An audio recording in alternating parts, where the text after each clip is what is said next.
Hajime is a powerless, or a less, and maidenless high schooler who gets bullied all the time for being weak. One day his entire class gets summoned to become heroes and save the kingdom of Tortoise. But even in this world, Hajime remains a loser, because while his classmates all got legendary skills and abilities, all he got was transmutation. So the best he can do is move rocks. One day, as the class ventures into the labyrinth to train, Hajime tries to fend off a monster, but he lacks the sword skills to do so, so he ends up needing to be saved by Amanagawa, who beheads it in one swing. Hayama comes over just to mock Hajime for being useless, but then he gets pissed because everyone else actually cares about Hajime even though he's weak. It's almost like they like him because he's a good person, something Hayama wouldn't understand. Anyway, Amanagawa's strike revealed some crystals hidden in the wall, and Meld recognizes them as Glan's crystals, which are really valuable, but it's strange to find such a large cluster of stones. So he tells everyone to stay away from it until he checks if it's safe. But of course, Hayama's monkey brain completely ignores the warning and goes for the shiny stone, triggering a trap that teleports everyone to a boss battle room. Meld immediately realizes that the situation is bad, and he knows they stand no chance of surviving, so he yells for everyone to get to the staircase as soon as they can while he and the guards hold off the monsters. They do their best to keep the monster back with a barrier, but the behemoth is too strong, so it breaks through with ease and nearly causes the bridge they are on to collapse. If the bridge collapsed, everyone here would have fallen to their death, but Hajime comes in clutch and uses his transmute skill to keep the bridge standing and slow the behemoth down.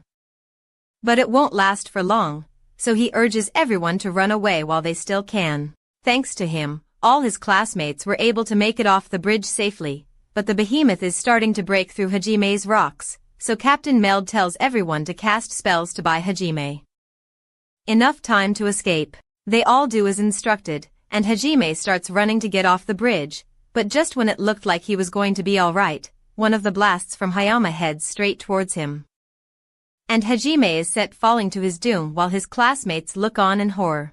Hajime manages to survive the fall, but he is now deep inside the labyrinth, so he tries to find his way out before he runs into a terrifying monster. Unfortunately, he immediately runs into this bunny, and although at first it didn't look that dangerous, after seeing it fight, Hajime is terrified for his life. He tries sneaking away before he gets spotted, but he accidentally trips, alerting the bunny to his presence. The bunny is about to kill him, but then it senses something even more terrifying, and it doesn't want to stick around to find out. Unfortunately for the bunny, it got caught and was eaten almost instantly by a giant bear monster, and after taking care of the bunny, it sets its sights on Hajime. He tries his best to flee, but the bear manages to slash off one of his arms, and then it proceeds to eat Hajime's arm right in front of him to be extra disrespectful. Hajime desperately tries to crawl away, but he ends up backed against a wall with nowhere to go. But then, as his life was flashing before his eyes, all his years of Minecraft come back, so he starts digging down with his skill to hide in a hole. The bear keeps chasing after him, so Hajime frantically places blocks to slow it down, as he goes further into his hole. Eventually, he manages to break through to a connected cave, but even if he managed to escape the bear for now, he is still missing an arm and is starving, so he won't last much longer. The only reason he is still alive is because he got lucky and found a mana crystal that naturally produces holy water with healing properties, but Hajime's body is still in so much pain that he wants to die and end his suffering already. His mind starts racing to find someone to blame for his situation in his dying moments. He remembers how one of the blasts from his classmates was aimed at him instead of the monster, and it looked really deliberate, but Hajime can't think of anyone who would want to kill him. Just then, Jerk's stupid face flashes before Hajime's eyes, and he realizes Jerk must have been the one who tried to kill him. He recalls that Kaori had warned him to not go on this mission the night before because she had a dream that something bad would happen to him, and now he's wishing he had listened to her. He knows that no one is going to come to save him, but he doesn't understand why he of all people has to suffer like this. First, he was brought to this world against his will, and now he has been betrayed by his classmates and left to fend for himself against these terrifying monsters. This is where Hajime finally snaps, because he swears to himself that he will make it home no matter what, and anything or anyone who gets in his way will be killed. He's going to do whatever it takes to survive, and the first thing on the agenda is his food situation, so he decides to do some hunting. He goes outside and taunts two wolf monsters to trick them into chasing him. His plan works, and the two wolves end up following him all the way down through the cave, but they don't see the trap Hajime made and fall straight into a hole. After which, Hajime proceeds to pummel them with rocks like a madman until they die. It's not the most elegant method, but it got the job done, so he begins eating and it tastes absolutely terrible. But even worse, he starts experiencing excruciating pain as the cells from the wolf meat start messing with his DNA. Hajime bends over and worries that this monster meat might be deadly, but then his body starts undergoing violent changes. Normally, this would have killed any human, but thanks to the holy water, Hajime managed to survive the ordeal, and his body feels a lot lighter than it used to. He gets up and looks at his reflection, only to find that his hair has turned white, and his eyes are now red. As a result of his mutation, he now possesses a new mana manipulation skill, as well as the skill, lightning field, that the wolves possessed. He can't use it as well as the wolves could, but he can still create enough electricity to cook the rest of his meat with it, and it still smells awful, but at least he won't have to eat it raw anymore. The extra skills he got now allow him to appraise a rock simply by touching it, and after searching around a little, he finds something called a blast rock. It can be ground up and will cause an explosion if heat is applied, so Hajime believes he can craft a good weapon out of this. A weapon would make battles here a lot easier, so he immediately gets to work designing a gun with the blast rocks he found. He uses transmutation to form a gun barrel out of hard tar rocks, and by filling bullets with the explosive blast rocks and accelerating them with his lightning skill, he is able to create a gun with high-powered explosive rounds, allowing him to easily defeat monsters like that rabbit from before. He then drags the rabbit corpse back to his cave and starts eating, but monster meat still tastes terrible. On the bright side, it did increase his level, and granted him new skills like quick step and aerodynamics for extra mobility. With this, he is confident that he is strong enough to defeat any monsters, and he's got a grudge he needs to settle. He heads back to the area where the bear that ate his arm is, and as soon as he spots it, he uses aerodynamics to jump into the air and fires at the bear.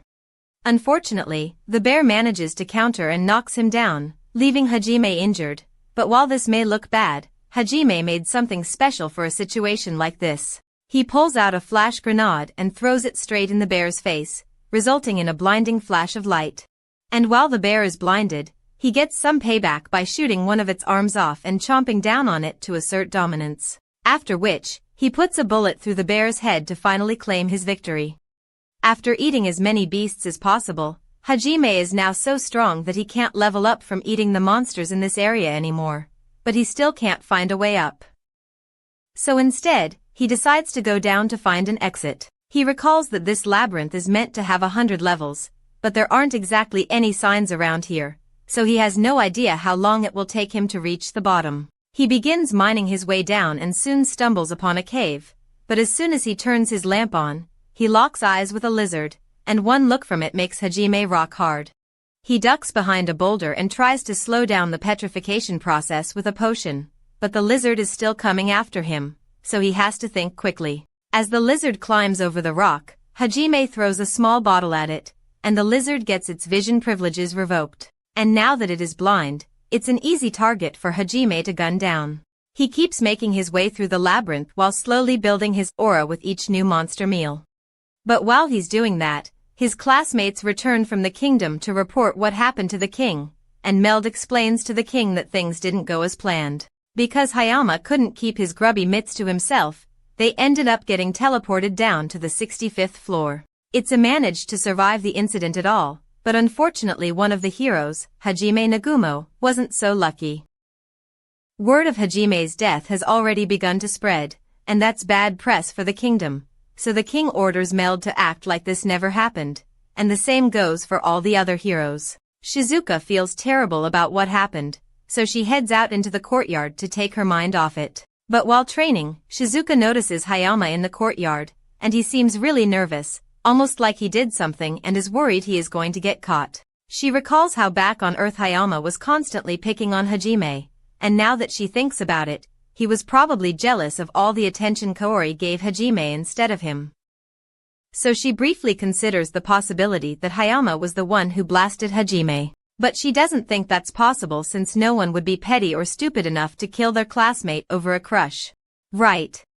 Shizuka then goes to Kaori's room to see how she's doing, and Kaori finally wakes up from her coma. She has been unconscious for 5 days, so her memory is a little fuzzy, and all she can remember is the fact that they were fighting in the labyrinth. She asks Shizuka if Hajime is alright, but Shizuka doesn't say a word, and that silence tells her everything she needs to know. Kaori realizes that Hajime didn't make it back with them, and she is devastated and can't believe her dear friend is really gone. Meanwhile, Hajime is still trying to make his way through the labyrinth, and he still has no idea how long it will take for him to reach the bottom, but those doors look pretty promising. So he makes some more bullets for himself and gets ready to head in. Unfortunately, he has no idea how to open the door. He tries using transmute to see if he can just mine his way through the door, but he gets repelled and all of a sudden the statues next to the door come to life. Hajime saw this coming and he's not about to let himself get jumped, so he shoots one in the head and kills it instantly. He then squares off against the second one, but when he tries to shoot it, his bullets have no effect whatsoever. The Cyclops seems to be using some sort of defensive magic to protect itself against Hajime's bullets, but fortunately, Hajime has the perfect strategy for getting through a magic barrier. He continuously fires at the Cyclops' barrier until it eventually shatters, making it an easy target and allowing Hajime to shoot it in the eye. And now that that's done, Hajime gets ready to see what's so important that it required 2 Cyclopses to guard it. He cuts the Cyclopses open and finds 2 mana stones in them, and he figures out that it has something to do with the door, so he puts the mana stones in the door and it unlocks it, revealing a glowing cube in the middle of the room. As the glow of the cube dims, it reveals a cute girl trapped within it, but this smells like a trap, so Hajime goes nope and turns around to walk out the door. The girl looks at Hajime and says, "Help me step bro, I'm stuck," but Hajime isn't an idiot, so he knows normal people don't end up trapped in a glowing cube deep in a labyrinth. He assumes she probably did something terrible to deserve a punishment like this, but the girl tells him he's wrong. She's trapped here because she was betrayed. Hearing the word betrayal strikes a chord with Hajime, so he suddenly cares about the girl's situation a lot more and asks her to explain what happened to her. Even if she was betrayed, it seems like overkill for someone to lock her all the way down here. The girl explains that she is vampire royalty and she was born with incredible power, which she always used for the good of her people. However, one day, her ministers told her she was no longer needed and they would be ruling the kingdom in her place. The girl was honestly fine with handing over control of the kingdom peacefully, but her ministers feared her power and they physically couldn't kill her, so they decided to lock her away in this box. Hajime asks what she means by they couldn't kill her, so the girl explains that one of her abilities allows her to heal incredibly fast, so most physical damage is meaningless to her. And her second ability allows her to manipulate mana without needing a magic circle. So Hajime can see why she was so feared. In any case, he's emotionally invested now, so he decides to free her from her prison. He places his hand on the box and attempts to use transmute to break it down. It's not an easy job, and the old Hajime never could have managed it, but with his current strength, he keeps going until the box eventually disintegrates, releasing the girl from her prison. Now that she's free, Hajime asks her if she has a name, but the girl has no need for the name given to her by the people who betrayed her, so she asks Hajime to give her a new name. And he decides to call her Yui, because seeing her reminded him of the moon. Yui is really happy about her new name, so she jumps into Hajime's arms to thank him, but things have been going too well for him, so something was bound to go wrong at some point. And that's when several spikes are shot at him from the shadows, leaving Hajime severely wounded. With Yui's help, the spikes are removed from Hajime's back. He hands her the bear pelt to cover up as the new duo faces up against their first enemy, a giant scorpion beast blocking their exit. He showers the scorpion with bullets, but its shell is too thick to be damaged. As Hajime pauses to think of a method to bypass its shell, Yui jumps off his back and bites his neck for blood. Her action startled him, but he doesn't doubt her choice, so he uses his magic to mold a wall to buy her time, as the scorpion uses the same magic to try and force its way through. All juiced up, Yui casts an azure blaze which inflicts damage to its shell, but not enough to kill it. A second coordinated attack with Hajime on the top side of the scorpion's shell breaches it and fatally strikes the beast. Celebrating their victory, the two bond over a campfire with some scorpion kebabs. Here Yui is informed that all the vampires were eradicated 300 years ago. She shares that the labyrinth was built by beings called mavericks who rebelled against their gods and wanted to destroy the world, but failed and fled into these labyrinths and are said to be hiding at the very bottom level. Their destination was now clear. The maverick at the bottom held the key out. Using the scorpion shell, Hajime created high-caliber bullets for a railgun he crafted and named Schlagen. Surprised by all the foreign concepts this man is spouting, she asks about his side of the story. The two journey deeper as he tells her of the events that transpired thus far. Saddened by her tale, his goal of returning home made her even sadder. Yui had nowhere to call home. Seeing how she reacted, Hajime invited her to join him on this journey, which she accepts without hesitation. Back at the kingdom, led by the level 50 classmate Amanagawa, the party prepares for another venture into the labyrinth. Meanwhile, Hajime and Yui flee from a horde of seemingly endless T-Rex with a peculiar flower on their head that leads the two to believe that the monsters are controlled by parasitic hive mind. They manage to break the line of sight and escape temporarily to begin their search for the hive mind keen on hunting them down. Along the way, Yui doesn't hesitate to take several sips from Hajime's neck. They approach an entrance that the dinosaurs protected feverishly, which leads them to believe that their target is close. Inside the cave, green spores are carried by the wind. All of a sudden, Yui loses control of her body and begins attacking Hajime. As a flower sprouts atop her head, a humanoid spore creature resembling a human female takes cover behind Yui and, by using her, shoots at Hajime with magic, opening him up for the spores. The monster celebrates her victory as a flower sprouts atop Hajime's head. However, the immunity he gained by devouring all those beasts kept him in control as the flower wilted, but the monster still uses Yui as cover so the stalemate continues. Yui regretfully asks Hajime to shoot, who takes no time to hesitate and slays the beast with 2 bullets. His lack of tact awards him with her angry punches. The two rest at a campfire as Hajime eats the slain monster, and Yui strips down for no reason other than to sip more of Hajime's blood. The two journey deeper into the labyrinth and finally reach the door into the Maverick's chamber. Behind the door is a huge room decorated with large crystal columns on the sides leading to a second door. As they make their through the door, an enormous summoning circle appears, and summons a massive hydra that stands between them and their goal. Each hydra head bears a unique color and magic corresponding to its color. The duo keeps up with the assault, but soon realizes that all their damage is negated by the white hydra's healing magic.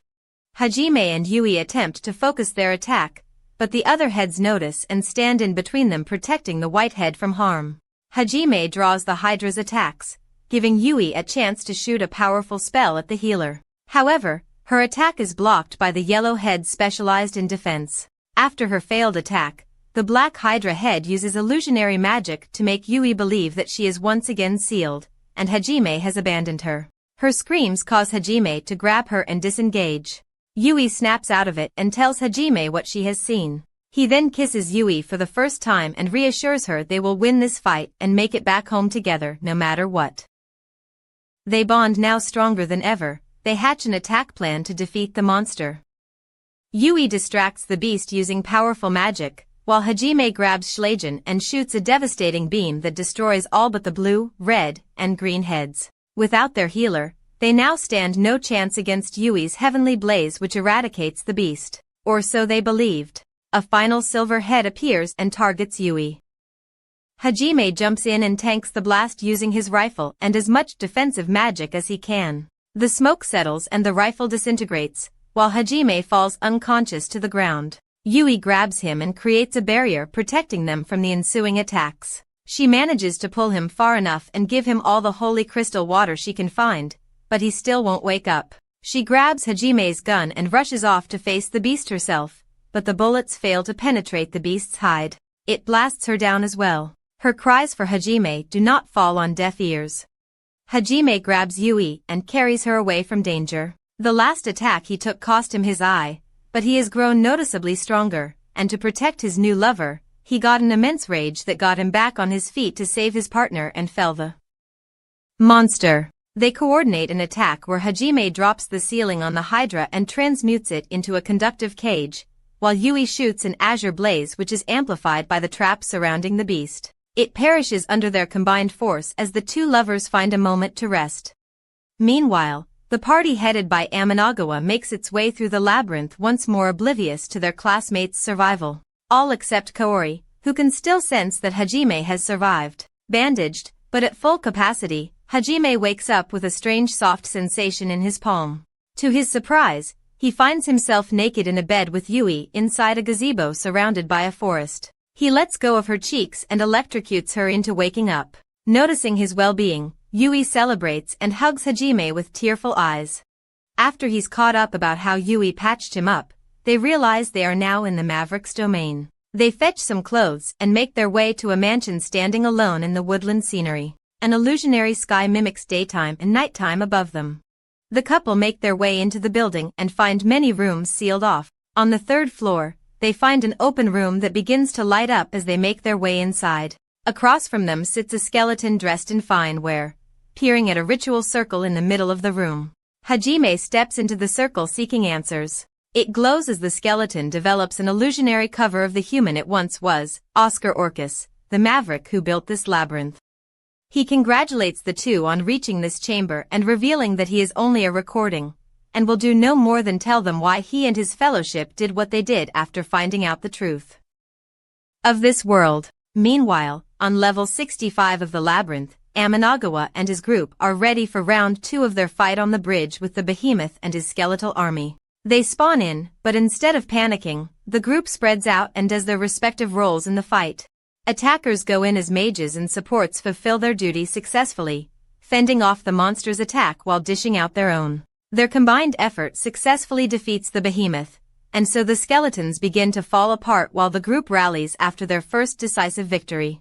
Back to the MC, the recording begins to bid Hajime farewell. Oscar tells Hajime he will now inherit his powers and hopes that he will not use them for evil. A surge of information rushes through Hajime's head. The Mavericks were in truth liberators, and now he wields a form of ancient magic, creation magic, allowing him to give magic properties to raw materials to create artifacts. The first thing he does is teach you how to wield this magic. She learns it but fails to create artifacts herself. The two spend the following days snooping around the mansion. They find a book that informs them of how clearing the rest of the labyrinths will also yield ancient magic, which might help them return home.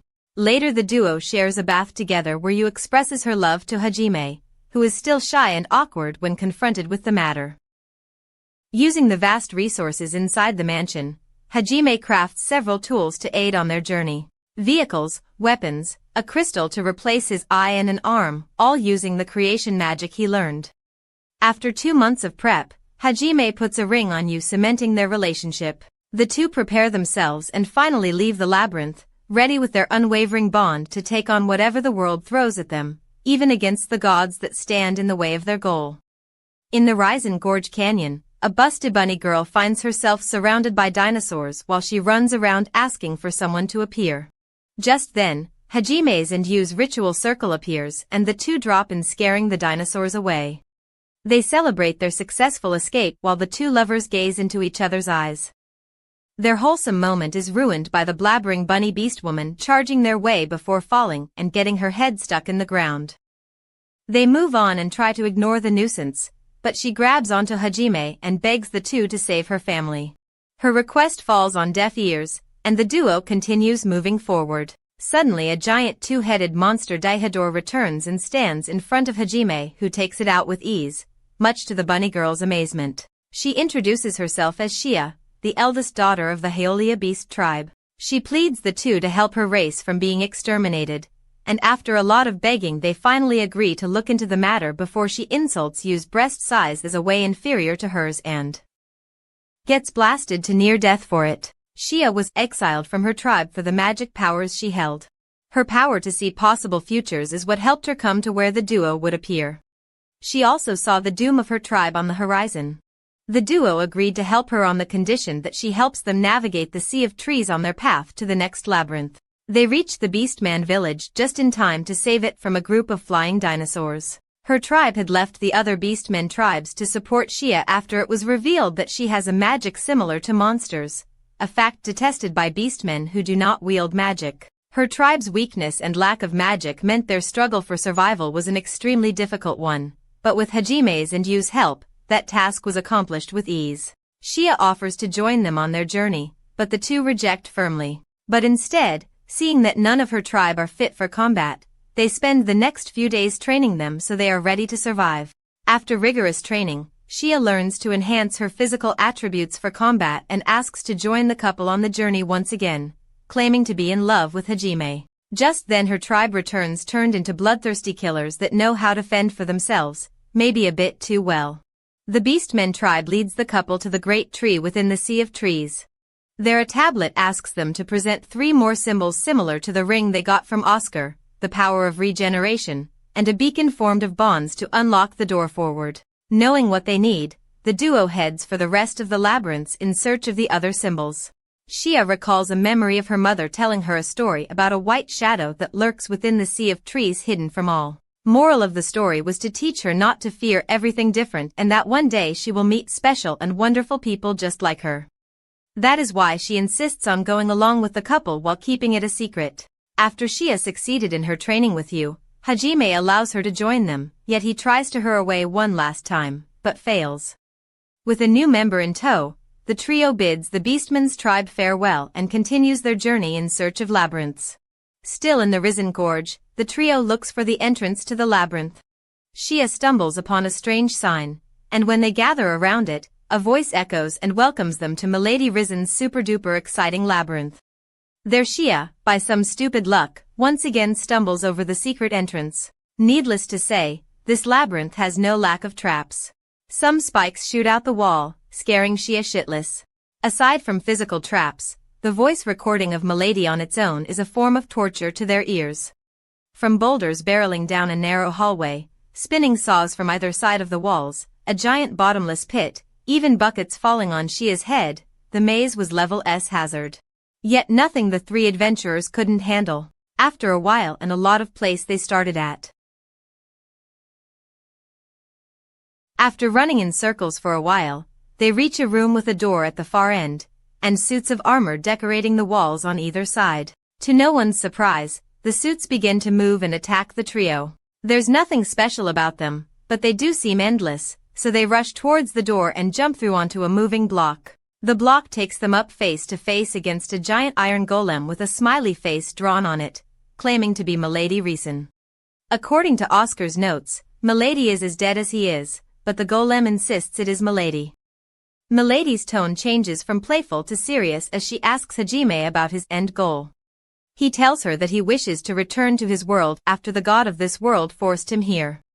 Hajime asks her whether the rift crossing ancient magic is in this labyrinth. She returns to her playful speech and refuses to give an answer, which prompts our hero to attack with a missile barrage. Their clash begins. Milady's armor is very thick, which makes it hard to reach the core of the body. Her attacks cover a wide range but are easy to dodge. Hajime delivers a powerful blow that knocks the golem down, giving you the chance to freeze it into the ground.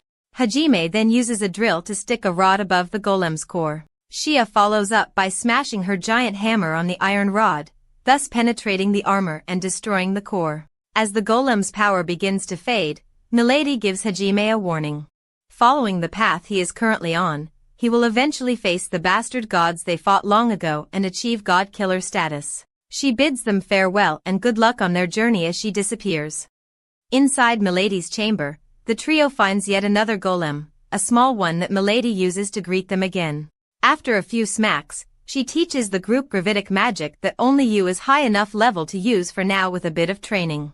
With a second ring in Hajime's hand and some more valuable resources squeezed out of her, Milady flushes the group out of the labyrinth back out onto the surface. With Shia drowned, Hajime gives her mouth to revive her, which she takes full advantage of and slips a lot of tongue in Hajime. But being the Chad that he is, our boy forcefully removes her and throws her back into the water. The trio, all wet from that experience, make their way to the nearby town inn for the night. Yu and Shia fight over a room with our MC, ending with Shia getting shot for saying out-of-pocket stuff. Inside the Fear and Adventurers Guild, the guildmaster Ilwa Cheng hosts Hajime and his two companions. He had heard of their accomplishment of passing through the risen gorge with ease and wishes to employ them for a request. Hajime declines at first, but is persuaded to hear him out on the condition that their exploits be kept hidden so they maintain a low profile. His request is to find a missing party that led a survey in the northern mountains, specifically the son of Count Kodeda, Will Kodeda.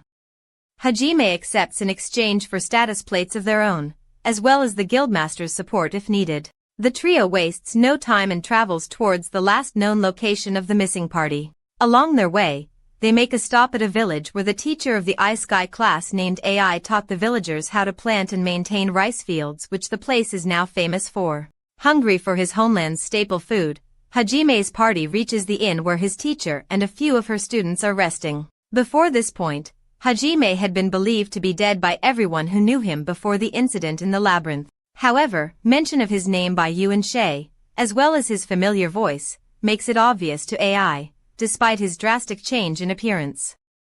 He tried to deny his identity, but his teacher was certain, so he finally admitted it. He gave her very vague answers as to what happened since he was last seen, before one of the knights escorting AI and her students insulted Shay and Yu, which got him a bullet to the shoulder. One of the students listening all this was someone who admired Hajime after he saved her on the bridge where this all started. Before moving on, Hajime made it clear to everyone around that he had cut ties with the group he came to this world with and all those they worked alongside. His goals were his own, and none should stand in his way. Later that night, AI was contemplating her meeting today only to be interrupted by none other than Hajime himself. In private, he reveals to AI what he has learned so far, and why he chose to cut ties with the kingdom. A long time ago, this world was ravaged by endless wars between all three races. The god ruling over them made them believe he was pursuing peace between the humans, demons, and beastmen, while in truth, he was the puppet master inciting conflict for his entertainment. The liberators were a group of people who realized who the cause of all this conflict was and tried to rid the world of their oppressors. However, this god had realized their intentions and turned the church and humanity against them, branding them as traitors. Sworn to protect their people, the liberators did not fight back. They are the people now known as the Mavericks. The few members that survived the culling had fled into labyrinths of their creation, waiting for someone capable of completing what they had set out to do. Hajime admitted that he didn't care about the mad god, he only aimed to get the ancient magic necessary to leave this world. Before he left, AI told him that the priestess Kaori hadn't given up her search for him, which is when he revealed that what happened to him was no accident, but an attempt to take his life by one of her students, and that left her in shock. The following morning, Hajime's group is stopped by AI and her students, who insist on joining them so that she can hear in detail what has happened. Seeing that refusing won't work, he conjures up a vehicle for all involved and sets off into the mountains. The group makes their way into the mount in search of the Count's son and one of AI's students, who had wandered off on his own. Using drones he crafted with his relic creation magic, Hajime tracks down a scorched field with obvious marks of battle and a crater left by a giant creature. They press forward towards a human signal further in the mountains behind a waterfall, and inside a cave they find Will Kodeda, the Count's son. Suffering minor injuries, he is delighted to have finally been found. Will tells them of his terrifying experience and how group was slaughtered by a group of monsters, the worst being a black dragon. Hajime slapped some sense into him and brought him back on his feet, as they made their way beyond the red moon that loomed over them with the sound of impending danger. The same black dragon swoops in and commences its attack on the group. It unleashes a stream of flames that pin Hajime down as he shields his teacher and her students. At that moment, Yu uses Heavenly Blaze to stop the dragon and drops it to the ground. Shia follows up with her hammer attack, but fails. Hajime orders Yu to protect the group so that he can focus on offense. The dragon seems to be focused on Will, but the danger Hajime imposes quickly forces it to set its eyes on him. The two duke it out, with Hajime obviously in a much stronger position using his vast arsenal. Soon after the dragon falls and Hajime readies the machine he used to penetrate the armor of Milady's golem so that he can finish off the beast. The dragon tries to escape, but Shia's hammer knocks it out. Hajime's knowledge of dragons leads him to believe that the only way to do damage to the beast is by attacking the one place without scales, the ass. Hajime grabs the giant rod and shoves it up the dragon's anus only to be met with feminine screams. The dragon announces that she is a dragonborn and will reveal her intentions if the rod that Hajime keeps driving into her colon is removed. He doesn't accept and seeks answers before she can be relieved. The dragon reveals that she was headed to the vicinity to investigate the world. While resting on her journey, a man in black robe casts mind manipulation magic on her in her sleep so that she would target and kill Will and his companions. Yu asks Hajime to spare the dragon as the killing was not of her will.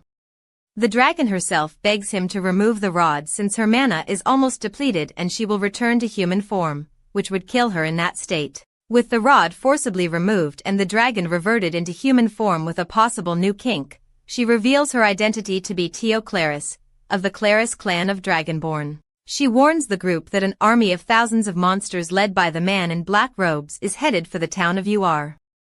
Hajime's drones confirm that an army of 60,000 will be upon them in 2 days. His mission only being to save Will, Hajime refuses to face the army or its head figure, as it doesn't concern him, and sets off to return Will home with a new perverted and dragonborn. Unfortunately, joining his party, AI implores her student to help face the army of monsters and save Uar from annihilation. Unable to refuse his teacher's request, Hajime accepts and begins his preparations to halt the assault. Defensive measures are taken, barricades are built, and women and children are evacuated, while everyone left to fight eats and rests in preparation for battle. Night falls, and as Hajime cleans his rifle, Sanobe approaches and thanks him for saving her life that day on the bridge in the labyrinth. He doesn't think much of it but gives her words of encouragement. A presence of a pervert lurks near as Tio comes out and asks Hajime a question. Tio asks him if his journey will continue after this fight, and if she can join him. He refuses without wasting a second, but her masochistic nature takes it as teasing, making her an official member since she simply won't leave. Seeing as how the townsfolk aren't reliable and want to give him a minor role, Hajime proclaims to the people in his rallying speech that AI-sensei is a goddess, meaning their victory is certain, and all credit for that should be given to her. Atop the barricade wall, Hajime's group initiates their long-range attacks, each using the most powerful AoE attacks at their disposal. Tio's attacks are especially powerful, however, her mana runs out quickly and she helps herself to a nap. With his long-range bullets running low, Hajime and Shai charge in with Yu supporting from the rear. The two begin attacking battalion leaders to throw the army into confusion, since only the monsters in charge are under the mind control spell. Their plan succeeds, and the army begins to rout after suffering major casualties. Hajime then confronts the man in black robes who he captures and brings back to the town. Aiko identifies the mysterious figure as Shimizu, the student who came with her group to Uar, but went missing short after. Shimizu had made a contract with a demon he found in the mountains, hoping to gain tremendous power in exchange for Aiko's head. She tries to reason with him and help him start over, but Shimizu takes advantage of her compassion and takes her hostage, asking Hajime to surrender his weapons, which is met with a resounding no. Shai's ability to see the future springs her into action as she attempts to block a bullet headed for Shimizu and Aiko. The poison needle at Aiko's neck makes contact as the bullet grazes Shai and penetrates Shimizu's abdomen. Hajime gives a dose of holy water to his poison teacher mouth to mouth, because why not, and then heals Shai's wound as he approaches Shimizu. Aiko begs him to heal her student. Hajime assesses the situation and Shimizu's intentions before putting him out of his misery, breaking his teacher's heart, and telling her that his stance against his enemies does not change, regardless of who they are. He and his party along with will depart to conclude their mission. On the way back, his companions realize how Shimizu was too injured to be saved, and Hajime merely put him out of his misery as an act of mercy, without Aiko having to bear the burden of a student dying under her care. They all know Aiko is extremely kind, but not stupid. She will eventually accept the truth and forgive her dear student. Once again at the guild, Hajime and his companions deliver Will safely to Ilwa, who rewards them with the promised status plates, plus an additional one for their new member. As they all settle in their room for the night, Hajime notices a figure lurking in the alleyways of the town. Watching them, he isn't concerned by their activities as he is confident that he can challenge even God if he gets in the way of achieving his goal. Hearing his words, Tio remembers her father's dying words to her, that although their true enemy, God himself, is powerful, but someone strong enough will appear one day to slay him and rid the world of his machinations. Those very words and the powerful force calling to her prompted her to seek otherworldly visitors outside of her clan's domain, leading her to meet the MC. Hajime and Shai go on to explore the town together, where they stumble upon an aquarium. Inside they meet a familiar sentient fish which they passed by while Milady flushed them out of her dungeon. Hajime and Lei hit it off, and after realizing they're the reason he ended up in this mess, they set him free without admitting it. Before Lei went on his way, he told the two about a gang of slavers who deal with beast folk, and how they had a little mermaid in their hands as well. He tells Shai to be extra careful due to her race as he sets off. On one side of town, Yu and Tio go shopping and bond over their appreciation for their companions. On the other side, Hajime and Shai bond over the fact that they both like Tio, but she's a pervert. Just then, Hajime senses someone under them in the sewers, what feels like a weak and small child, so they go down to investigate. Detection of a person proved true as Hajime scoops up a passed-out merfolk girl who was kidnapped for auction by underground smugglers. Soon the smugglers realize the girl is missing and begin scouring the town for her. Meanwhile, Hajime and Shai bring the girl to the surface where she regains consciousness. They introduce themselves to Mio and hurry to nurse her back to health with a hot bath and food, before dropping her off with the city guard since their race is protected by the kingdom. Against Mio's wishes they part ways as she cries for her big bro and big sis. Shortly after, a blast and smoke rise from the same guard post. Hajime and Shai rush back to and writings on the wall ordering him to give them the bunny girl or Mio dies, which makes it clear to Hajime these guys are now his enemies.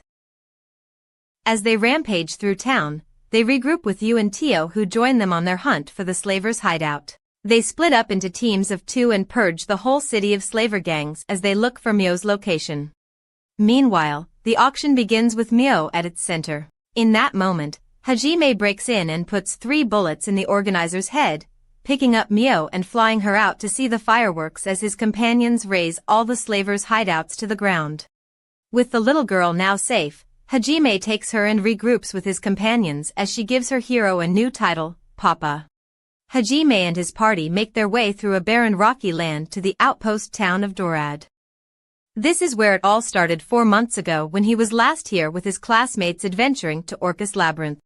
The group sits down with the outpost guild leader Loa Boavis, and that is when a guy breaks in to inform Loa that a demon was spotted in the labyrinth.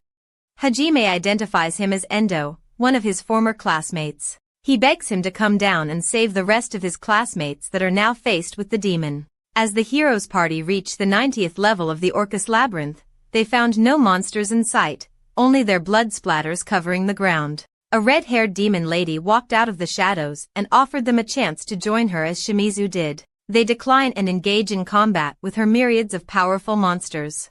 A chimera, ogres, and a spell-casting turtle pope.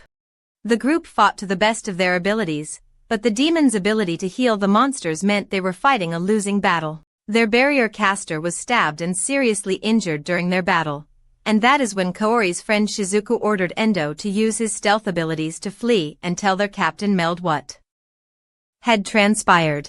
Endo succeeded in doing this, but the chimera had chased him to the captain's location, so he was ordered to once again flee, but this time to the surface and warn everyone of the demon menace they were facing. On the surface, Endo begs Hajime to save his former classmates despite his feelings for them, while underground the hero Amanagawa and his party manage to flee the demon. Their fear sows doubt between them as Hayama wishes to join the demon to survive. Captain Meld reaches the hero's party, only to be cut down by the demon and her chimera. The captain's death enrages Amanagawa into breaking his limits, killing the demon's monsters and forcing her into a corner. However, a trinket of hers forces him to stop as he realizes she is human too. In that moment of hesitation, her pets attack and injure the hero. Shizuku tries to buy them time, but the demon's beasts prove to be too powerful as she also falls. Kaori rushes to save her friend, but with her mana depleted, there is nothing she can do other than to accept her and Shizuku's fate at the hands of 2 giant minotaur.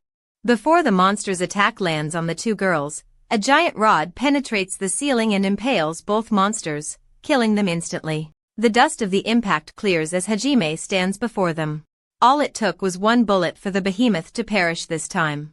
Hajime and his companions rush through the labyrinth, but decide that the fastest route down is a hole in the ground. As Hajime lands in front of his former adventuring group, Kaori instantly recognizes the identity of their rescuer, much to everyone's surprise, as he was supposed to be dead. As Yu, Shai, Tio, Mio, and Endo fall down and reach the party, monsters rally for another attack. Hajime orders his companions to spread out and protect Amanagawa's party, as he single-handedly begins his onslaught against his new enemy forces. He wields his dual revolvers with skill as the monsters drop like flies.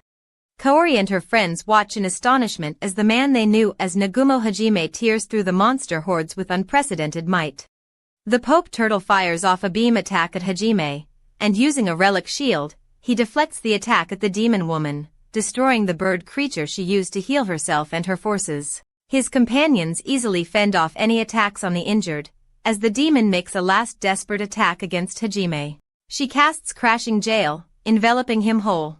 Concerned by what she saw, Mio calls out to her papa, which catches Kaori's ear. The demon makes a run for it, but Hajime blocks her retreat as he shrugs off her magic and walks up to her. He asks her how she got her hands on those monsters, but she refuses to answer, so he puts 2 bullets in her legs, which surprises his former companions. From what little he got from her, Hajime concludes that the monster spawning was a form of ancient magic that was lent by someone she knows. Seeing as how she was no longer of any use, he aims to end her life.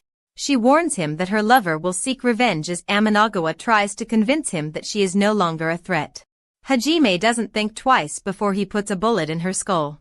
Hayama saw what happened as panic sets in. With Captain Meld stabilized, everyone involved gathers around. Kaori can't believe Hajime is still alive and breaks down into tears while leaning on him as Yu and Shai stare with murderous intent.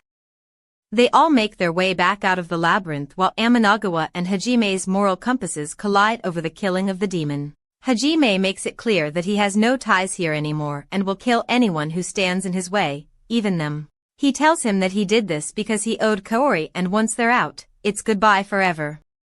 After they reach the surface, Kaori gathers up her courage to confess her love to Hajime and her desire to join his party. He turns her down since his only love is Yu, but she still insists on tagging along to eventually win him over. Yu accepts her challenge and allows her to join to prove that she is Hajime's one true love.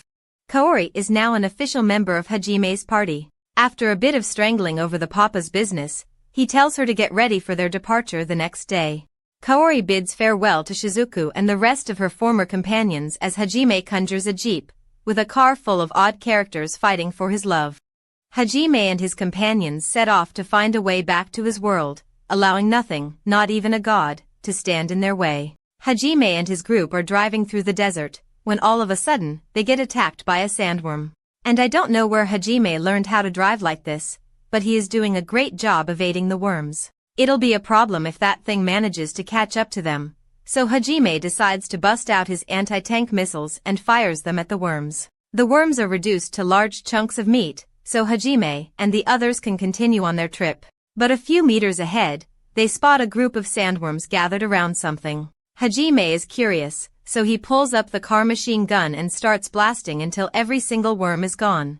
And now that the path is clear, they can see that there is a man on the floor.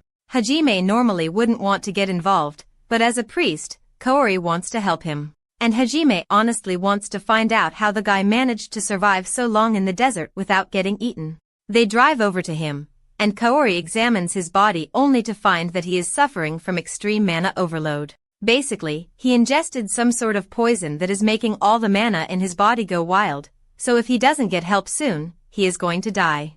For now, Kaori uses a spell to drain some of the guy's mana to stabilize his condition, but unless they find a cure for his illness, his mana will go out of control again soon. The man eventually wakes up, so they bring him into the car, and first, he thanks them for saving his life. He introduces himself as Biza, and he is the son of the Duke of Inkaji. Coincidentally, Inkaji is the city that Hajime and the others are heading towards, and from the way Biza is acting, it looks like it's in some kind of trouble. Hajime asks Biza to explain the situation, so Biza tells him that a few days ago, the citizens of Inkaji began to suffer severe fevers and convulsions. They did some investigating and discovered that the oasis that the people of Inkaji rely on was poisoned, but they still haven't been able to figure out how it happened or who might be responsible. On the bright side, there is a cure for mana overload. The mineral known as stillstone, which can calm a person's mana when ingested. Stillstone can only be found in the Gruin volcano. Normally, Biza would have sent the adventurers of Inkaji to mine the stillstone, but they are all suffering from mana overload, and even if they weren't sick, an ordinary adventurer wouldn't be able to make it through the desert since Inkaji is almost entirely out of drinking water. That's why Biza took it upon himself to go look for help, but he ended up passing out due to mana overload. Luckily, he was fortunate enough to meet a group of gold-ranked adventurers, so he asks them to help save Inkaji. They soon arrive at the dukedom of Inkaji, and the situation here is just as bad as Biza had told them. Countless people are suffering from mana overload and even more from dehydration, but Hajime and his group are ready to help. First of all, Yu uses her powers to create a pit in the ground, and after Hajime finishes paving the bottom, Yu uses magic to fill it with water. The Duke of Inkaji is amazed that Yu was able to create so much water in such a short amount of time, but using all that magic left Yu feeling drained, so she turns to MC and starts sucking his blood. Now that the water situation is dealt with, it's time to deal with the poisoned oasis, and as soon as Hajime takes a look at it with his demon eye, he figures out what's wrong. He pulls out a few grenades and chucks them into the oasis. A few seconds after the grenades explode, a slime monster emerges from the oasis. The Duke had no idea something like this was in their oasis, so Hajime explains that this thing is probably the source of the poison in the water, although he has no idea who put it there in the first place. But now, all he needs to do is defeat it, so he aims his gun at the slime's magic core and fires a shot straight through it. The slime has finally been killed, so it won't be generating any more poison, but as for the poison that's already in the water, it's going to be a while before it gets decontaminated. Luckily, the oasis is connected to a freshwater spring, so eventually it should return to normal, and the water you made should be enough to last until then. Back at the city's main hall, Kaori and Shai have been helping treat all the people suffering from mana overload, but the only way to cure them for good is with the still stone. Hajime agrees to get some from the Gruin volcano. However, it's too dangerous for Mew to come with them, so Hajime asks Kaori to stay behind and take care of Mew while they are gone. They set off across the desert, and after tearing through a horde of sandworms, they eventually arrive at the Gruin volcano. The blistering heat is already starting to make the others uncomfortable, but Tio isn't bothered by it. After a bit of walking, they make it to the main entrance of the volcano, and soon after they walk in, Hajime spots some still stone on the roof of the cave. Unfortunately, it's only tiny pieces here, so it won't be enough to cure the people of Enkaji. If they want to find a sufficient amount of still stone, then it looks like they are going to have to go deeper into the volcano. They make their way to the bottom of the staircase, and from this point onward, they are stepping into uncharted territory, so they need to be ready for anything. Just then, a fire attack is thrown at the group, so Yu uses her magic to block it, and Hajime gets ready to kill the lava bull that's attacking them. But before he shoots, Shai asks him to let her handle it instead, because she wants to test out the new hammer he made for her. Hajime agrees to let her handle the bull, so Shai charges forward, and with one powerful swing, she manages to completely shatter the bull's head. Shai is impressed by how effective the hammer is, but also kind of scared because this thing converts mana into kinetic energy, and the force it can create is unbelievable. After descending a little deeper into the volcano, the group manages to find a cave filled to the brim with still stone. There's more than enough to save all the people of Inkaji, so now the only thing they have to do is clear the great labyrinth inside the volcano. They ride a boat down the lava, and after nearly being burnt alive by the lava falls, the group finds a hidden island at the base of the volcano. Hajime wants to go check it out, but all of a sudden, a fire blast is launched at them, so they are forced to ditch their boat. There are fire-spitting lava snakes guarding the room, so if they want to get to it, they are going to have to defeat all the snakes. There are 100 of them, so it's going to take a while. The group works together to destroy each snake's body and mana core, but just as Hajime finishes off the final snake, he is hit by a light beam out of nowhere.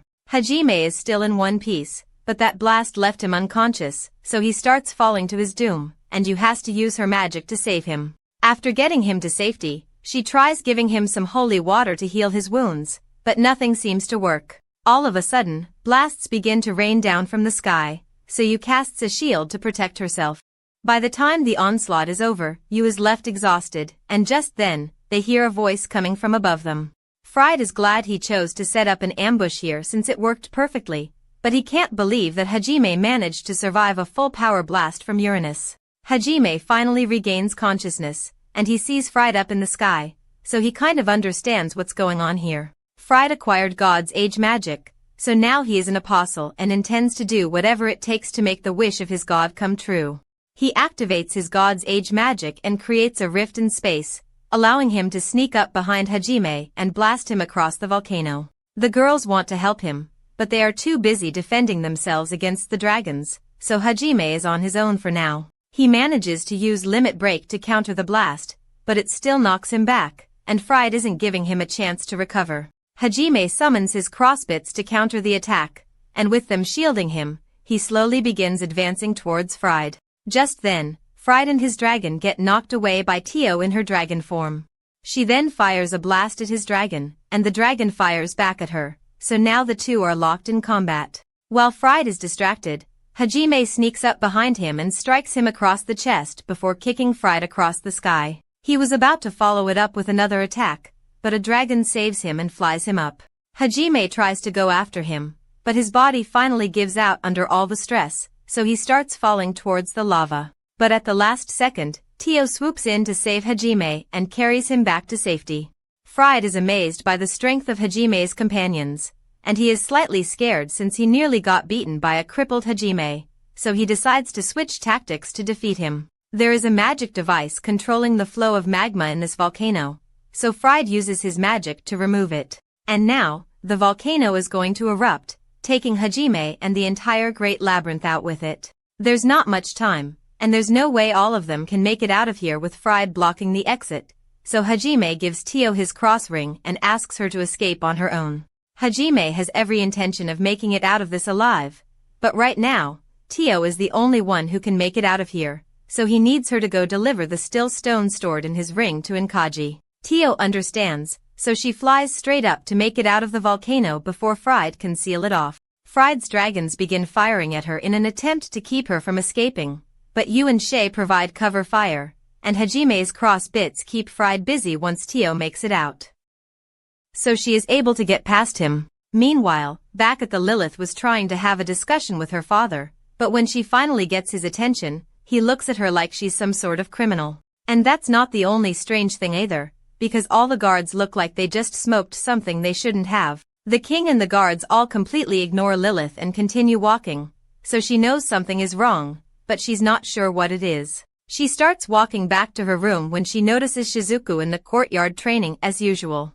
Shizuku is pushing herself so hard because she hates how she was too weak to do anything against the demon, so she wants to become stronger. But she's still got time to take a break once she spots a cute cat on the ground. She gets really into playing with the cat, but then she realizes that Lilith has been watching her the entire time, so she gets embarrassed. After Shizuku calms down, she asks Lilith if there's any news from the castle officials. Lilith tells her that the officials say they need Amanagawa to become strong enough to defeat the demons. Shizuku asks what the officials plan to do about Hajime, and according to what she heard, it sounds like they are planning to label him an enemy of the kingdom. Meanwhile, out in the forest, Hayama is beside himself in anger because Hajime is still alive. All of a sudden, a voice from behind asks him why he's so upset that Hajime is alive. But then again, it's understandable since Hajime took Kaori with him. Hayama tells the girl to shut up because she can't blackmail him for attempting to kill Hajime if he's still alive, but attempted murder is still pretty bad. So if the others found out, they'd definitely turn on him. However, she is willing to keep it a secret if Hayama helps with her plan, and in exchange, she promises him that he will get to have Kaori all to himself. Tio eventually makes it back to Ankoji, but she is so exhausted that she collapses in front of the gate. Kaori comes running to check on her, and after treating her wounds, Kaori and Mio take her inside to rest. When Tio finally wakes up, she tells them about the sneak attack and how Hajime, Shia, and Yu were trapped in the volcano. Kaori is really worried, but she knows Hajime will find a way to survive no matter what.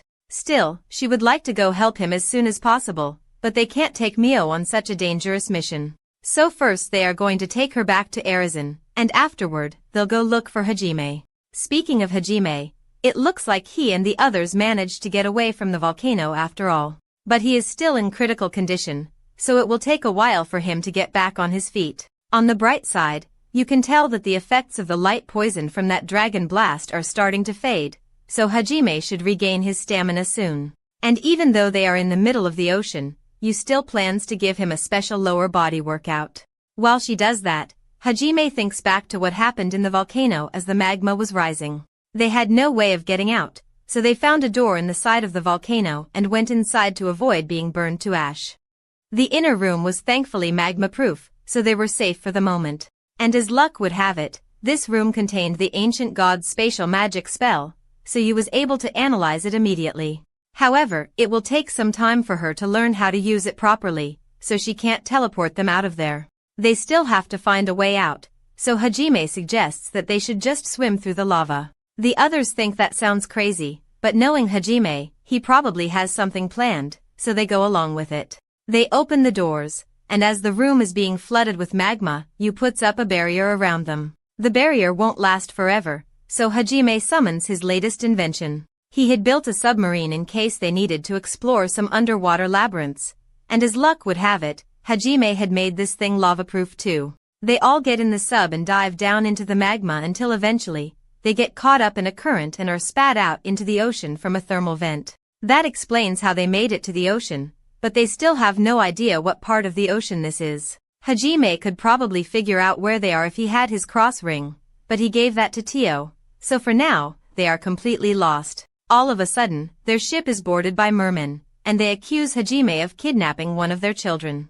Hajime assumes they must be referring to Mio, but before he can explain anything, one of the mermen attacks Shia, so he smacks the guy across the water with a fish. The other guards try to attack, but they are no match for Hajime's group, so they get knocked out. This is what happens when people get impatient. If the guards had just listened, Hajime could have told them that he actually rescued Mio. Speaking of Mio, Hajime hears her voice coming from the sky for some reason. He looks up and sees Mo falling straight toward him after jumping off Tio's back, so he jumps up to catch her. She's really happy to see him again, but once they get back to the ground, Hajime gives her a serious scolding about how dangerous it is to jump out of the sky. It turns out that this place is really close to Zdradzony, so they gather up the unconscious guards and start heading for the city. Once they arrive, Mio says she wants to go see her mother. As soon as Mio's mother finds out that her daughter is back, she rushes out to meet her even though she has a broken leg. When they are finally reunited, she is relieved to see that Mio is alright, but she's also confused to hear Mio calling Hajime Papa since she doesn't remember getting remarried. Back at the palace, Shizuku happens to run into Aiko in the halls, so she and Aiko sit down to have a discussion. Shizuka tells her all about what she's heard about Hajime. Come to think of it, she recalls that Aiko had an encounter with Hajime a while back, so she asks her for the details. Aiko thinks back to that moment and immediately insists she didn't do anything illegal because Hajime is 18, but Shizuku has no idea what she's talking about. Aiko had a meeting with the king to discuss Hajime's situation, and unfortunately, the royal family has decided to brand Hajime as a heretic. Aiko tried to oppose the idea since Hajime hadn't done anything to antagonize the kingdom, but they wouldn't listen to her no matter how much she tried to convince them. And now that she thinks about it, all the council members looked like they were high and depressed at the same time. Since Mio is now safe with her mother, Hajime decides to go explore the sunken dungeon Malusia with the others. They dive into a deep-sea trench with Hajime's submarine, and they eventually locate the entrance to the dungeon, leading them to a cave. From here, they are going to have to continue on foot, so they start walking through the labyrinth and eventually come across a cave. As soon as they enter, the entrance closes behind them and all of a sudden, they are attacked by a purple slime. Yui puts up a magic shield to protect everyone, but the slime seems to be able to melt through magic, so she can't hold it off for long. Tio figures out that she can burn the slime with her flames, but the monster keeps regenerating, so it looks like the only way to defeat it is to destroy its mana crystal. But about that, Hajime says that thing doesn't have a magic crystal. He's looking at it with his demon eye right now, and the entire thing is glowing red, so its entirely body is basically a mana crystal, and the same goes for the walls of this room. So they may already be trapped in the belly of this monster. If that's the case, then they stand no chance of beating it if they fight normally, so Hajime starts thinking of a way for them to escape. He notices some water leaking out from the ground, and that gives him an idea, so he pulls out his railgun and fires it into the ground to create a hole for everyone to get out of here. His plan works, but everyone ends up in a section of the cave that's completely flooded, and Kaori does not have the lung capacity to make it out of this alive. So Hajime leaves Yui and goes to rescue her. Eventually, Kaori wakes up on a beach with Hajime, and she asks him why he chose to save her instead of Yui. She was probably expecting him to say something about how much he cares about her, but the fact is that he trusts Yui to survive on her own, but he knew there's no way Kaori could survive this place on her own. For now, they just need to keep exploring the labyrinth until they get to the bottom, so they walk across the fields and eventually come across a shipwreck. All of a sudden, the area begins to transform, and they are pulled into an illusion of a war that took place centuries ago. People are being slaughtered left and right, so Kaori tries to save one of the men, but when she starts healing him, he fades away. They are then surrounded by soldiers on the ship, and all the soldiers look deranged, yelling that they will kill all the heretics for their god, Ihit. After killing all the illusions, the area returns to normal, but Kaori is still wondering what all that was about. Hajime believes that the illusion must have been based on past events. Kaori is sickened by all this tragedy was caused by a crazed god, so Hajime takes her to a safe spot so she can rest. He understands what it feels like to lose your mind after seeing something horrific. After all, if you hadn't been there for him when he got stuck in the labyrinth, who knows where he would be by now.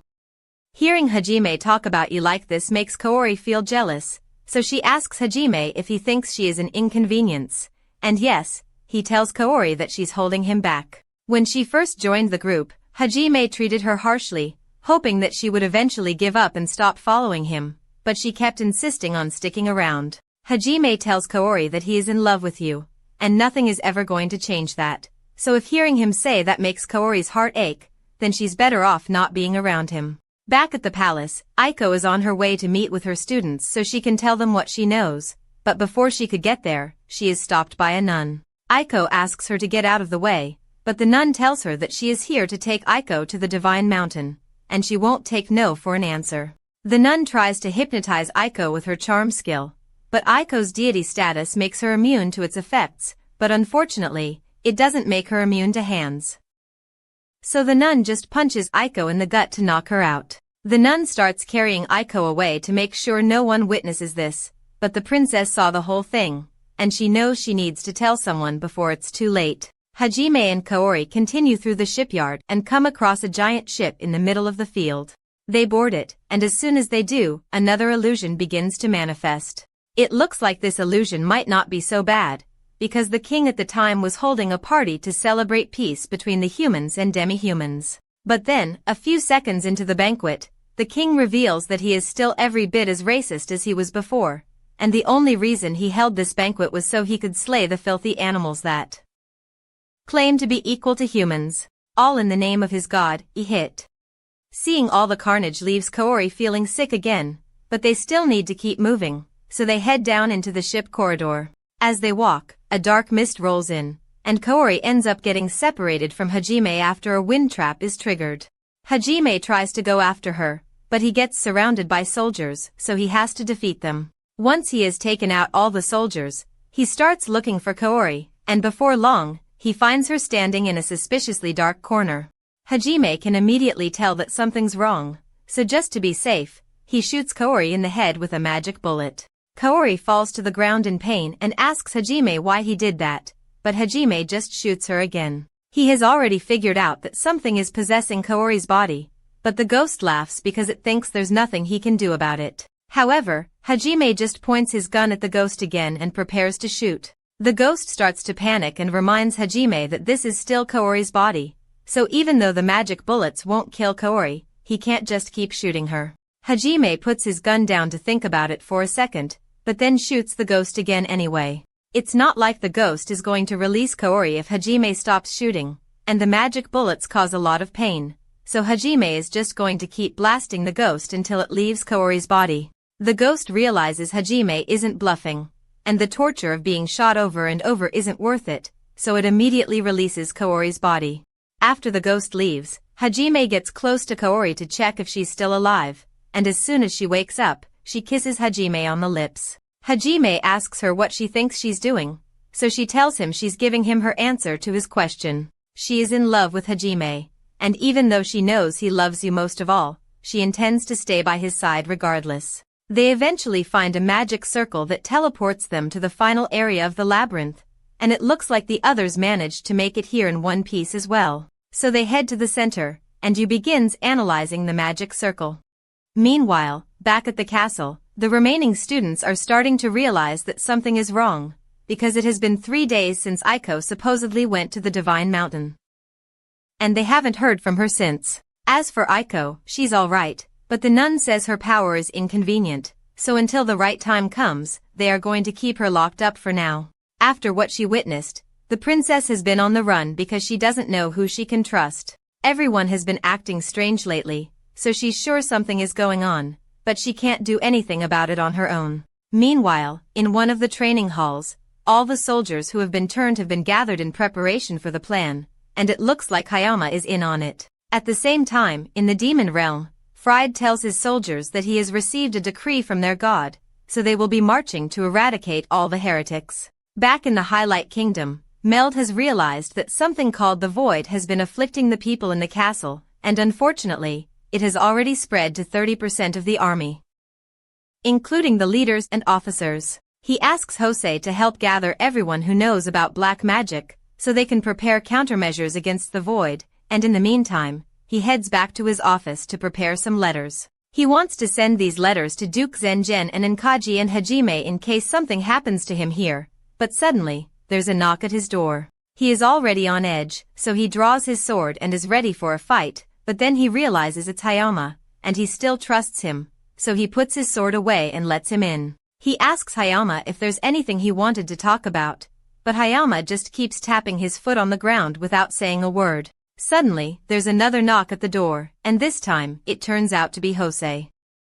The second Meld opens the door, Jose instantly tries to stab him in the face. From the look in Jose's eyes, Meld can tell that he must have been afflicted with the Void, so he is prepared to fight him off. But while his back is turned, Hayama stabs him. But Meld isn't the knight captain for nothing, so before Hayama can cause any fatal damage, he casts a wind spell that blows everyone away. The soldiers get back up and try to attack him while Hayama prepares to cast a spell, but Meld is way too experienced to let that happen, so he slams Hayama into a wall to stop him from casting a spell, and while he is down, Meld knocks out 2 of the other guards. The last one is Jose, and as the vice captain, Jose is a little tougher, but he is still no match for Meld, so he gets clotheslined into the corner of the desk. Normally, Jose should be tasting colors after that concussion, but he just gets right back on his feet because no amount of damage can stop the void-afflicted soldiers. Meld still has no idea how any of this happened or why Hayama betrayed him, but more void-afflicted guards start showing up, so he has no plans to stick around. He jumps straight out the window, and after landing on the ground, he is about to fire a blast into his office to slow Hayama and the soldiers down. But then he realizes that he's not alone out here, and before he knows what hit him, he is killed by a magic blast. The next morning, Hajime and his group are driving through a field when they come across a caravan that is under attack by some bandits. The caravan guards are greatly outnumbered, so Kaori asks Hajime to help save them, but before she's even done speaking, Hajime is already driving full speed at the bandits. Kaori thanks him for agreeing to save the caravan, but in reality, he was just looking for an excuse to use his minigun on someone. As soon as Hajime begins firing, the bandits begin dropping like flies, and he doesn't intend to leave a single one of them alive. But there are a couple of innocent people who got hurt by the bandits, so he sends Kaori out to heal them. And while she's busy healing, a girl runs up to Kaori and reveals that she is Princess Lilith. She had fled the castle in hopes of finding someone to help after what she witnessed in the castle, and as luck would have it, she happened to run into Hajime and the others. She explains how all the people in the castle started acting strangely. Even her father is now feverishly advocating for the church, and at first, She thought he was just trying to improve the kingdom's relationship with the church. But this goes far beyond anything like that. She also tells Hajime about Aiko being kidnapped by a nun of the Divine Mountain, and Hajime figures it must have something to do with Aiko's connection to him. So he has to help break her out of prison. And it turned out to be a lot easier than you'd expect, because he literally just airwalks up to Aiko's cell and uses transmutation to tear a hole in the wall. Just then, by pure chance, the demon army begins their invasion of the kingdom, and even though he wasn't expecting this, Hajime thinks he can use the chaos to sneak out undetected. However, all of a sudden, an attack is launched straight at him, completely disintegrating the prison. Hajime manages to get out of the way with Aiko before the blast lands, but now he has to deal with Noit, one of the apostles of a hit. Noit charges at Hajime, so he tries firing some bullets at her, but she blocks all of them and nearly stabs him in the chest. Fortunately, he is able to dodge and create some space with his cross arsenal, but since he still has to protect Aiko, Hajime is practically handicapped against Noit. So all he can do is dodge and defend against her attacks. Noit is impressed that Hajime is capable of keeping up with her even though he is stuck carrying extra weight, so she admits that he is indeed quite strong. But she says he is still unfit to become one of a hit's pawns. Hajime takes that as a compliment and tells Noit that he wouldn't want to become the pawn of a shut-in brat like a hit anyway. But on another note, he asks Noit if she really has the time to be fighting him right now. I mean, the kingdom is currently being attacked by the demons, and if she doesn't do something soon, it will be completely destroyed. But Noit has no intention of helping the kingdom, so if it's going to die, then it's going to die because that's what a hit wishes for.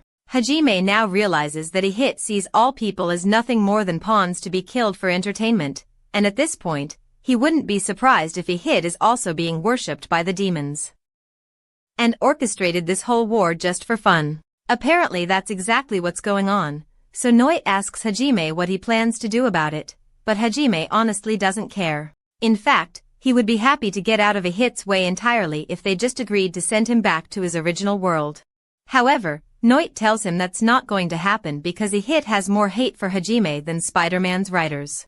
Hajime overcame every obstacle in his way and gained amazing strength for himself, and a hit doesn't like that, so he wants to see Hajime die a pitiful and painful death.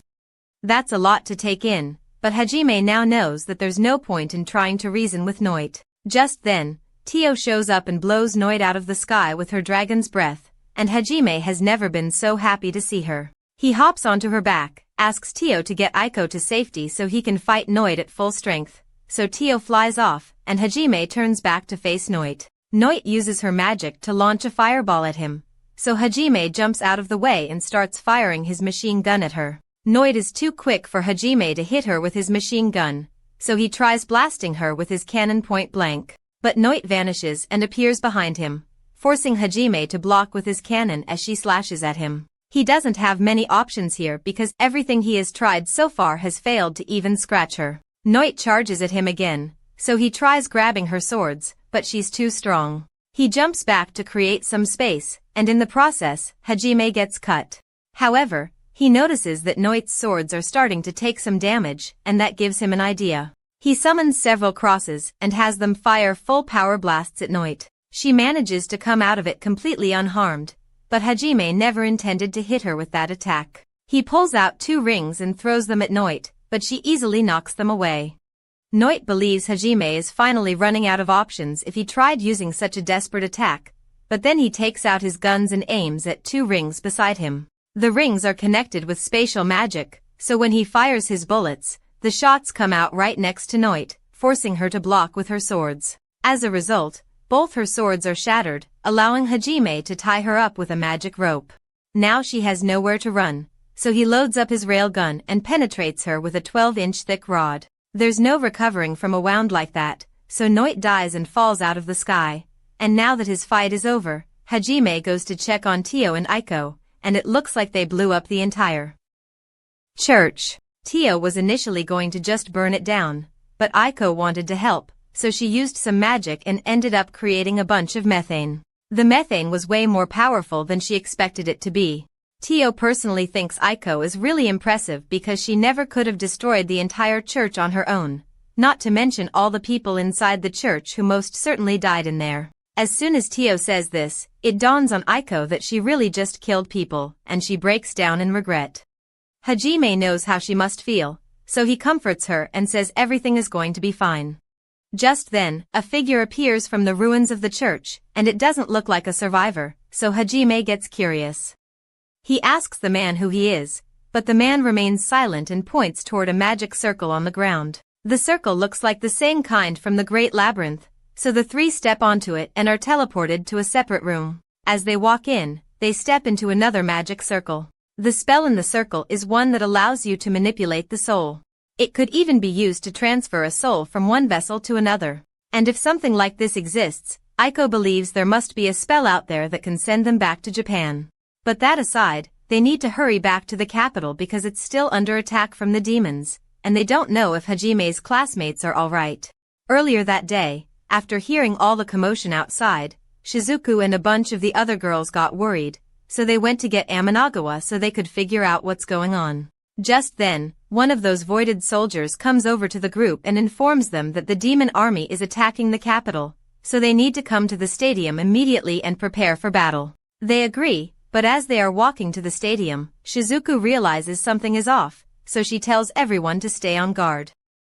However, they are suddenly blinded by a flash of light, and while everyone is blinded, the guards turn on them and stab everyone in the back. Shizuku is the only one left standing, but she doesn't know why this is happening or what she should do. Just then, her personal maid runs up to her, pretending to be injured, but as soon as gets close, she stabs her in the back as well and slams her face to the ground. Eri then begins to laugh because everything turned out exactly how she wanted it. Eri walks over to Amanagawa, and she is so happy that she finally has him all to herself, so she kisses him for an uncomfortably long time. Shizuku asks her why she is doing all this, so Eri explains that she has been in love with Amanagawa for a long time, but rather than confessing her love to him like a normal person, she decided it would be much more effective to kill everyone close to Amanagawa and kidnap him so he can never leave her. Shizuku asks her if she's also the reason everyone in the castle has been acting so strange lately, so Eri explains that everyone has actually been dead for a while now. She used her necromancy skill to reanimate their bodies and restore some of their memories so they could act like normal people, aside from the fact that they always look high. Eri has always hated her classmates for getting in the way of her one-sided relationship with Amanagawa, but she especially hates Shizuku, so she is going to take great joy in watching her die. However, just before Eri could have Shizuku stabbed, a barrier is cast over her, and Eri is blown away. The one responsible is Kaori, and she immediately starts casting a healing spell so all her classmates can recover from their injuries. However, just before she could finish the spell, Kaori gets stabbed in the back by Hayama. Hayama is ecstatic that he finally managed to kill Kaori, because now Eri can turn her into his personal slave. But Kaori doesn't give up that easily, so even though she has a sword sticking out of her chest, she finishes casting the spell and begins healing all her classmates. The healing spell starts working on her too, so it looks like Kaori might survive after all, but then Hayama pushes the sword back in, and the light finally fades from Kaori's eyes. Seeing this enrages Amanagawa to such an extent that he breaks free from his shackles and swears that he will never forgive Eri for what she has done. He raises his sword and launches a heavenly slash, tearing through Eri's army of undead soldiers to get to her. But eventually, Amanagawa falls to the ground and starts spitting up blood. It turns out that when Eri kissed him earlier, she actually gave him a poison that would leave him immobile, so now, no one can stop her. Eri is about to use her magic to turn Kaori into a puppet, but at the last second, Hajime shows up. He doesn't know exactly what's going on, but he can tell that Kaori is injured, and Hayama and Eri are the ones behind it, so he flash steps behind Hayama and punches him into a wall. Tio and Aiko soon arrive, so Hajime asks them to take care of Kaori for him. Kaori is already dead, so healing magic won't do much good, but they should be able to at least bind Kaori's to her body to keep her from dying completely. Meanwhile, after seeing what Hajime did to Hayama, Eri realizes she is next, so she tries bargaining with him. She promises to resurrect Kaori if Hajime lets her go, but even if she does resurrect Kaori, Kaori will be stuck as a puppet forever, so Hajime isn't interested. He is about to shoot Eri in the head, but all of a sudden, Hayama attacks him from behind. Hajime easily catches him and holds him up by the neck while Hayama whines about how it's not fair that Kaori likes Hajime instead of him. It's honestly sad to listen to, so he tosses Hayama out of the stadium, and unfortunately for him, he lands right in the middle of a swarm of hungry demons. And he's got zero plot armor, so Hayama is definitely dead. Hajime then turns back to Eri to finish her off, but out of nowhere, Fried teleports in, and he wants revenge for the humiliation he faced at Hajime's hands. He says his demons have already surrounded the stadium, so there's nothing Hajime can do to stop them from destroying the kingdom and killing his friends. Hajime doesn't really care about what happens to the kingdom, but Fried is really pissing him off, so he pulls an item out of his inventory and uses it to summon his death laser. In the span of a few seconds, every demon in the area is disintegrated, so Fried now has no chance of winning, so he is forced to retreat. But before he leaves, he takes Eri with him because she is a valuable asset. Yu and Shay show up shortly after Fried leaves, so Hajime asks them to help maintain Kaori's soul. Shizuku is still devastated over Kaori's death, but Hajime tells her to have faith in him and his team, because no matter what, he won't let her die. The next morning, reconstruction efforts have begun within the kingdom, and Lily is now the new ruling monarch. According to the damage report, the attack on the kingdom was also the work of Eri, because she got in contact with the demons, and gave them information that allowed them to invade the capital. She did all of this just so she could live out her fantasy with Amanagawa. However, the brainwashing and murder of the king were the work of the nun from the Divine Mountain, but she has since gone missing, and they can't seem to track her down. As for the heroes, they are all currently training in the stadium, but Shizuka keeps looking up at the sky because she is waiting for Hajime to return. He promised that he would bring Kaori back to life, but Amanagawa still doesn't trust him, so he doubts Hajime will return. However, a few moments later, Hajime and his friends drop from the sky and crash land in the middle of the stadium. Shizuku is overjoyed to see Hajime, so she runs up to him and asks if he managed to save Kaori. Hajime tells her that Kaori is fine, but she's a little different now. He wants Shizuku to promise that she won't get mad at him. Shizuku doesn't understand what he means, but then Kaori crashes down into the stadium as well, and for some reason, she looks like Noint. Hajime explains that he used God Age soul magic to protect Kaori's soul, so once her condition stabilized, they took her soul and placed it in Noint's body. Shizuku kind of understands, but she asks why they chose to put Kaori's soul in Noint's body. Hajime explains that he could have put Kaori back in her original body, but she asked him to put her in Noint's body instead, because she would be stronger that way. Shizuku is incredibly grateful that Hajime saved her best friend, so she swears that if he ever needs something from her, she will be sure to repay the favor. Hajime tells her she doesn't have to worry about repaying him, because all he did was save the life of his friend. But that aside, he has something he needs to tell them. Hajime explains that a hit has been using everyone as mere pawns for his own amusement, and Amanagawa is infuriated to learn that all they've been working for has been a lie. He asks Hajime why he didn't tell them about this sooner, but even if he had told them, there's no way they would have believed him. Later, everyone is having dinner, so Shizuku asks Hajime where he plans to go now. He tells her he is going to the Great Labyrinth, and the path he is going to take happens to cut through the empire, so Lilith asks him if she can come along. As the new ruler of the kingdom, there are a lot of things she needs to discuss with the emperor, so she would like to meet with him as soon as possible. Hajime is fine with Lilith tagging along, but since she's going, Amanagawa says he and the rest of the class will go as well, because he wants to become stronger with God Age magic so he can save the world, since Hajime clearly doesn't care about doing that. All his classmates feel the same way, since they want to be strong enough to protect themselves and their friends, so Hajime agrees to bring them along. But he didn't agree because he's a nice guy. He just thought he could use them as good meat shields once they got to the Great Labyrinth. This was the end of Season 2. Subscribe and hit the like button to let us know if you would like us to cover Season 3.